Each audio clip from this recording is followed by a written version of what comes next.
ఇప్పుడు పిజ్జా ఊతప్పు వేద్దాం.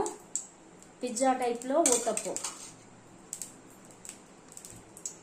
First oil వేసుకోవాలి.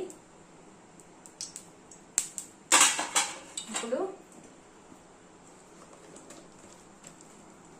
ఇడ్లీ పిండిలో ఆనియన్స్, కోరియాండర్ లీవ్స్ అన్నీ కలుపుకోవాలి.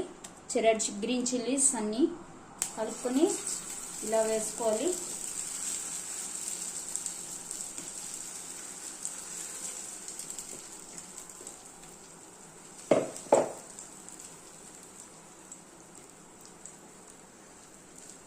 ఇలాగా ముందు దోశలాగా ఊతప్పంలాగా వేసుకోవాలి. దీన్ని